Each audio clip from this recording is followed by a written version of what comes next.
بھائیو جھوٹ خاص طور پر زندگی سے ہم نکال دیں، جھوٹ نہ بولیں اور ایک کسی کو دھوکہ نہ دیں۔ میرے نبی نے فرمایا میرا امتی ہر گناہ کر سکتا ہے، دو نہیں کر سکتا، ایک جھوٹ کبھی نہیں بولے گا، ایک دھوکہ کبھی نہیں دے گا۔ تم جھوٹ نہ بولیں، دھوکہ نہ دیں، ظلم نہ کریں، زیادتی نہ کریں۔ ظلم و زیادتی سے اللہ کا غضب حرکت میں آ جاتا ہے۔ میرے نبی نے فرمایا من آذا ذمیا فقد آذانی، جس نے کسی غیر مسلم کو بھی دکھ پہنچایا تو اس نے مجھے دکھ پہنچایا۔ جس نے کسی غیر مسلم کو دکھ پہنچایا اس نے مجھے دکھ پہنچایا۔ میرے نبی نے تو اپنے ساتھ رہنے غیر مسلموں کے ساتھ اتنی رحمت للعالمین کا ثبوت دیا۔ ہم ان کے برتن بھی الگ کرتے، وہ برتن کو ہاتھ لگانے میں کہ دھو، برتن دھو کے لاؤ، اتنی نفرت کا اظہار۔ بھائیو محبت سے رہیں، اپنے کاروبار میں ہو سچ بولو، صحیح تولو، وعدہ خلافی نہ کرو، وعدے سے پھرو مت، کسی کو دھوکہ نہ دو، کسی کو فراڈ نہ کرو۔ بازار کا دین سچائی ہے، صحیح تولنا ہے اور دھوکہ نہ دینا ہے۔ گھر کا دین ماں باپ زندہ ہیں، ان کے پیر دھو لو، ان کی دعائیں لے لو۔ گھر والے ہو اپنی بیوی سے حسن سلوک کرو، گالی دینا، تانے دینا، طنز بولیاں، اپنے گھروں کو آگ نہ لگاؤ۔ ہمارا جوائنٹ فیملی سسٹم ہے، ماں باپ کو اپنا مقام دو، بیوی کو اپنا مقام دو۔ ہمارا سسرالی معاشرہ ظالم ہے، درد سے کہہ رہا ہوں، ظالم ہے ہمارا سسرالی معاشرہ، ظالم ہے۔ چاہے دیندار کہلاتے ہوں، چاہے دنیا دار کہلاتے ہوں، چاہے پڑھے لکھے کہلاتے ہوں، چاہے ان پڑھ کہلاتے ہوں، ظلم ہے۔ میں کہاں سے اس کی تعویل کروں؟ اگر ماں باپ کی طرف سے زیادتی ہے اپنی بیوی کو بچاؤ، اور کہیں بیویاں ایسی زوردار ہیں کہ وہ گھر کو آگ لگانے پر آئی ہوتی ہیں، اگر بیوی زیادتی کرے تو ماں باپ کو بچاؤ۔ یہ تمہارا کام بیچ میں ایک پل بننا ہے، دونوں رشتوں کو جوڑنا ہے۔ جس طرف بہنوں کی طرف سے زیادتی ہے بیوی کو بچاؤ، بیوی کی طرف سے اپنے دوسرے رشتوں کو بچاؤ۔ ہم اس میں افراط ہوتا یعنی کمی زیادتی کا شکار ہیں۔ کچھ ماں باپ کے پریشر میں بیویوں پر ظلم ڈھا دیتے ہیں، اور کچھ بیویوں کے پریشر میں ماں باپ کو ذلیل کر دیتے ہیں۔ یہ دونوں انسانیت سے دور کی چیزیں ہیں۔ بھائیو اپنے نبی کی زندگی پڑھو، اللہ کو۔ میرے نبی کی ایک حدیث سناؤں، میرے نبی نے فرمایا یہ جو میرے مدینے والے لوگ ہیں نا، یہ بڑے اچھے ہیں۔ ان کے گھر میں جب کسی کی ڈولی اترے نا تو اسے یوں لگتا ہے جیسے میں اپنے ماں باپ کے گھر ہی آ گئی۔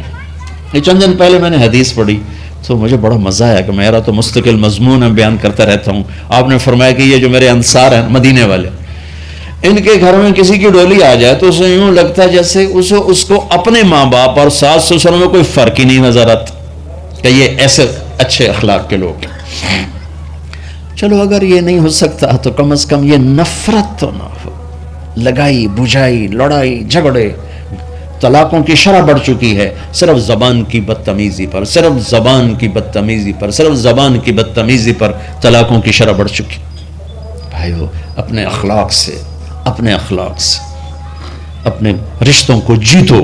ماں باپ کا دل جیتنا ہے، بہن بھائیوں کا دل جیتنا ہے، اپنی بیوی کا دل جیتنا ہے اچھے اخلاق کے ساتھ۔ بیوی کی ذمہ خاوند کا دل جیتے اچھے اخلاق کے ساتھ، ساس سسر کا دل جیتے اچھے اخلاق کے ساتھ، اپنے بہن بھائیوں کا دل جیتے اچھے اخلاق کے ساتھ۔ میرے رب کی قسم تم چپ رہنا سیکھ لو، عزت تمہارے قدموں میں آ کے گرے گی۔ جواب نہ دو، چپ ہو جاؤ، اللہ عزت تمہارے قدموں پہ لا کے کھڑا کر دو، تمہارے قدموں میں آ کے اللہ عزت کو گرائے گا۔ اولاد کو عزت دو، اولاد کو عزت دو، اولاد کو عزت دو، ان کو ٹائم دو، پھر یہ ساری زندگی تمہارے غلام بنے گے۔ 3 سال کے بچے کو اسکول میں دھکا دے دیا، آیا تو ٹیوشن والے کے پاس بھیج دیا، اور خود اپنے مزے کیے، تو یہ اولاد کبھی تمہاری نہیں ہوگی۔ انہیں ٹائم دو، اور اولاد کی خواہشات کا خیال کرو۔ ان پر ایسے ماں باپ ہونے کی ایسی دھونس مت جماؤ۔ آج کل اولاد نافرمان ہے، آدھا قصور ماں باپ کا ہے، آدھا اولاد کا ہے، کہ یہ وہ شفقت اور وہ محبت اور وہ ٹائم نہیں دیتے، اس سے آگے بات خراب ہو جاتی۔ اور ایک بڑا حساس موضوع ہے، رشتے ناتوں میں اولاد کی رعایت کرو، اپنی اولاد کی پسند ناپسند کا خیال کرو، ان پر مسلط مت کرو۔ اولاد سے کہتا ہوں کورٹ کی شادیاں نہ کرو، عشق معشوقی کی شادیاں نہ کرو، یہ 99.9% ناکام ہو جاتی ہیں۔ زندگی اور چیز ہے، عشق معشوقی اور چیز۔ اپنے ماں باپ کی دعائیں برکتیں لے کر شادی کرو۔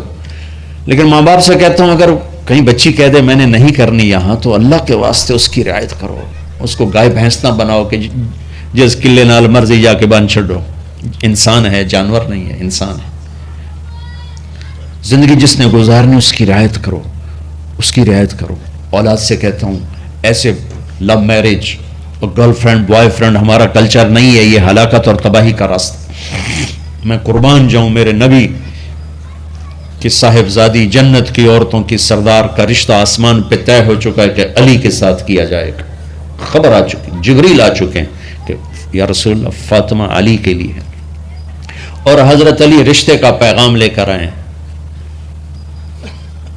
اور آپ فرما رہے ہیں انشاءاللہ. ہاں نہیں کی، کہا انشاءاللہ. ہاں تو ہو چکی ہے انشاءاللہ. ہاں کیوں نہیں کی؟ ہاں ہو چکی. آپ کو سبق سکھانے کے، ہمیں شریعت سکھانے کے. گھر تشریف لے گئے.